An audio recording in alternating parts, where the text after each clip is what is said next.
น่ใจว่าเขาห้องว่าแถบอีหยังหรือว่าเขตอีหยังเนาะอันนี้ก็จะเป็นการเป็นเขตตัวเมืองอุดรที่ว่ามุกดาตื่นเช้ามากะมาแนมเบิ่งนี่เนาะกับสบายดีทุกคนตอนรับเข้าสู่ซ่องมุกดาสาวเสียงขวางชาแนลเนาะซึ่งว่าคลิปวิดีโอนี้เนาะทุกคนมุกดาจะพาทุกคนมาเบิ่งหรือว่ามารีวิวโรงแรมอยู่ที่เมืองอุดรธานีอยู่ที่ประเทศไทยนั่นเองเนาะซึ่งว่าอุดรธานีนี่ก็อยู่ใกล้กับหนองคายอยู่ใกล้กับเวียงจันทน์ขี่รถไปบึดเดียว2 ชั่วโมงก็ฮอดแล้วจังซี่นะเนาะทุกคนเนาะแล้วมื้อนี้มุกดาก็มีโอกาสมารีวิวบอนพักอยู่ที่โรงแรมโมโคเนาะโมโคอยู่ที่อุดรธานีและอยู่ทางด้านหลังก็แม่นห้องที่ว่ามุกดาพักอยู่นั่นเองคือตัวนี้จะแมนมุกดามาฝึกอบรมเนาะทุกคนเนาะอาจจะมาเวียกอาจจะบ่ได้มาเที่ยว 100% เด้อทุกคนก็เลยว่าจะมารีวิวโรงแรมอยู่ที่ไทยก็คืออยู่ที่โรงแรมอุดรธานีหรือว่าโรงแรมโมโคนั่นเองให้ทุกคนเบิ่งเนาะซึ่งว่าอยู่ทางด้านหน้ามุกดานี้ก็จะเป็นเพิ่นฮ้องว่าตึกอีหยังว่ามินทราฮอลล์เนาะมินทราฮอลล์ตัวนี้บ่ฮู้ว่าเพิ่นเฮ็ดอีหยังเป็นโรงแรมบ่หรือว่าเป็นร้านค้าบ่มุกดาก็บ่แน่ใจเนาะเขตนี้ก็จะเป็นเขตตัวเมืองของอุดรธานีเลยหั้นน่ะเนาะทุกคนแล้วอยู่ทางด้านหลังมุกดาก็จะเป็นห้องพักของมุกดาเองเนาะซึ่งว่าเพิ่นจะจัดให้นอนคนละห้องนั่นเองมุกดาก็นอนเมื่อคืนนี้เนาะมุกดาก็นอนคนเดียวตื่นมา4 โมงเช้าเนาะทุกคนเพราะว่านอนไวแล้วก็ตื่นมา4 โมงเช้าจังซี่เนาะทุกคนเนาะมื้อนี้มุกดาก็ดีใจที่ว่าได้มาเมืองอุดรหรือว่าได้มาอุดรอยู่ที่ประเทศไทยซึ่งว่าเป็นบอนที่ว่ามุกดาอยากมาอยู่แล้วจังซี่เนาะแล้วก็อยากมารีวิวให้ทุกคนเบิ่งนำกันเด้อทุกคนและอันนี้ก็แม่นอยู่ทางด้านหน้าเนาะอยู่ทางด้านหน้าห้องที่ว่ามุกดาอยู่ก็แม่นฝากนี่เลยนะทุกคนเนาะเด้แล้วก็จะลงไปก็จะแม่นรถรางพาหนะอีหยังต่างๆซึ่งว่าก็จะเป็นจุดที่ว่าเป็นทางคนเที่ยวไปเที่ยวมาอยู่ริมทางริมถนนเลยเนาะทุกคนมุกดาจะอยู่ชั้น4เด้อทุกคนเนาะ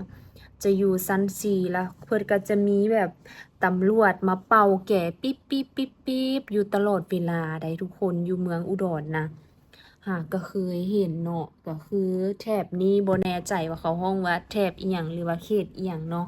อันนี้ก็จะเป็นการรีวิวห้องพักที่มุกดาพักก็จะเป็นประมาณนี้เดี๋ยวจะให้ทุกคนเบิ่งอันนี้ก็จะแม่นห้องพักแบบโดยรวมเลยจะเริ่มมาตั้งแต่ตอนย่างเข้ามาเนาะตัวนี้ก็จะเป็นย่างเข้ามาแล้วแถบนี้ก็จะเป็นโรงแรมโมโคอยู่ที่อุดรธานีเด้อทุกคนขึ้นมาฝากนี้เพิ่นก็จะมีแบบการ์ดมีอีหยังของให้นะทุกคนบ่ฮู้ว่าโรงแรมโมโคนี่อยู่อุดรธานีแม่นได้รับความนิยมชมชอบหลายบ่อันนี้มุกดาก็บ่แน่ใจเนาะบัดเข้ามาทางด้านในเนาะทุกคนเนาะอันนี้ก็จะเป็นห้องน้ำแล้วก็ตัวนี้จะเป็นห้องน้ำคือกันเนาะเด้จะเห็นมุกดาเด้ทุกคนรีวิวโรงแรมเนาะซึ่งว่ามุกดากะอาบน้ำแต่ตอนเช้าๆแล้วเนาะทุกคนตอนนี้มุกดากะฝึกอบรมแล้วก็เลยมาถ่ายวิดีโอให้ทุกคนเบิ่งว่าโรงแรมเพิ่นแบบบริการดีแฮงนะทุกคนและอันนี้ก็เป็นฟักบัวอาบน้ำเนาะป้าบ่เคยอาบน้ำแบบนี้จักเทื่อได้ทุกคนมุกดาก็ได้บ่เคยว่าเคยแบบมานอนโรงแรมแบบขนาดนี้แบบว่าอยู่ในเมืองไทยเนาะและอันนี้ก็สิเป็นทีวีเพิ่นก็สิมีทีวีให้เฮาเบิ่งแบบแล้วเพิ่นก็จะมีโปรโมชั่นอีหยังให้เนาะทุกคนอันนี้ก็จะเป็นโต๊ะกินข้าวกินน้ำแล้วก็ฝากนี่เฮาก็สามารถที่ว่าจะเปิดออกได้แต่ว่าบ่สามารถย่างออกไปได้เด้อทุกคนนี่เขตนี้ก็จะเป็นเขตตัวเมืองอุดรที่ว่ามุกดาตื่นเช้ามากะมาแนมเบิ่งนี่เนาะเพราะว่าเฮากะ บ่เคยเห็นเมืองเพิ่นจักเทื่อเฮาก็มาแนมอยู่นี่เนาะโรงพยาบาลเนาะบางกอกก็อยู่ในนี่เด้เพิ่นอยู่ฝากนี่เนาะเด้โรงพยาบาลบางกอก Hospital เนาะเพิ่นว่าอยู่ต่อหน้าซินทันเวอร์เนาะทุกคนสาขาอุดรธานีและทางนี้ก็จะเป็นโซฟาบอนนั่งเนาะเป็นบอนนั่งโซฟาอย่างต่างๆและมาฝากนี่ก็จะเป็นจุดที่มุกดาให้เบิ่งเมื่อกี้เนาะมุกดามักมานั่งเบิ่งอยู่นี่เนาะเพราะว่าวิวมันงามหลายเด้อตัวนี้วิวมันงามแล้วก็เห็นทิวทัศน์อย่างหลายๆบอนเนาะอันนี้ก็คือเป็นอยู่ที่อุดรเนาะนี่มาราทิพย์ฮอเพิ่นว่าเป็นมาราทิพย์ฮอเด้ออยู่ฝากนี่นะทุกคนนี่แล้วอันนี้ก็จะเป็นบอนนอนเนาะ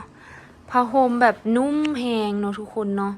นอนรับดีเอาแท้เอาว่ามุกดาว่าโอ้ยคันว่ามุกดาได้นอนแบบนี้ทุกคืนคือสิรับดีคักๆแหละแบบคักแหงเนาะโรงแรมอยู่ที่อุดรธานีนะแล้วเพิ่นก็จะมีน้ำให้กินแล้วก็มีจอกน้ำเนาะเพิ่นก็จะเขียนอีหยังต่างๆใส่นี่ drinking water เพิ่นว่าแล้วก็มีมองเห็ดกาแฟน้ำกันอีกอันนี้ก็เป็นคร่าวๆเนาะมุกดาก็บ่แน่ใจว่าคืนหนึ่งเท่าใดเนาะมุกดาก็บ่แน่ใจคือกันว่าเพิ่นไล่แบบคืนหนึ่งเท่าใดว่า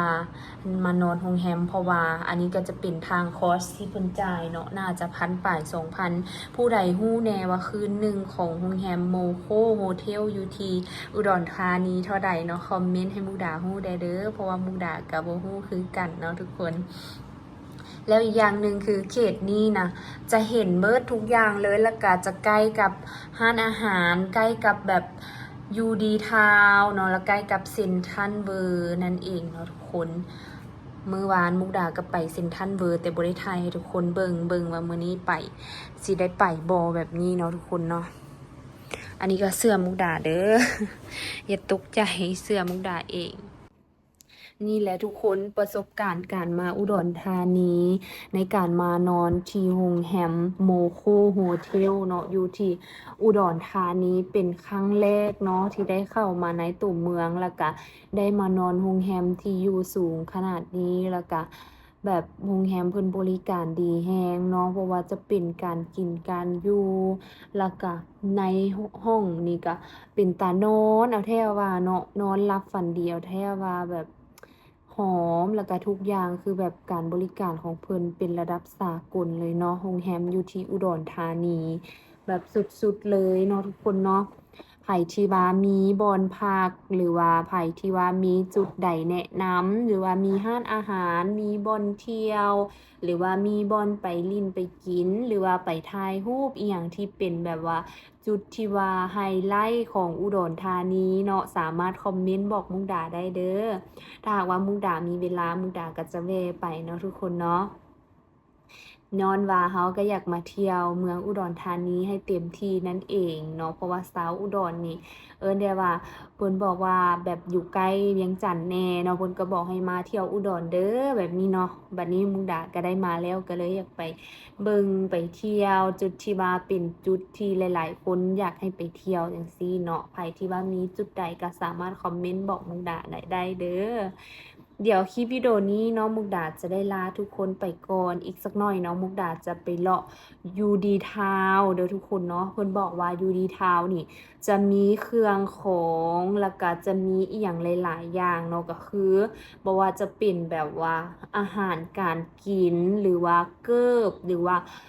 เสื้อผ้าอีหยังจะมีหมดเลยว่าซั่นมุกดาจะไปเลาะเบิ่งเนาะแต่อาจจะบ่ได้ซื้อเนาะเพราะว่าบ่ได้พกเงินบาทมาหลาย เฮามาเพราะแต่แบบมาฝึกอบรมจังซี่เนาะถือโอกาสไปเลาะ ทุกคนคลิปนี้มุกดาจะได้ลาทุกคนไปก่อนเด้อบ๊ายบายฝากทุกคนกดไลค์กดแชร์เป็นกำลังใจให้กับมุกดาสาวเสียงขวางเด้อทุกคนในการมาอุดรครั้งนี้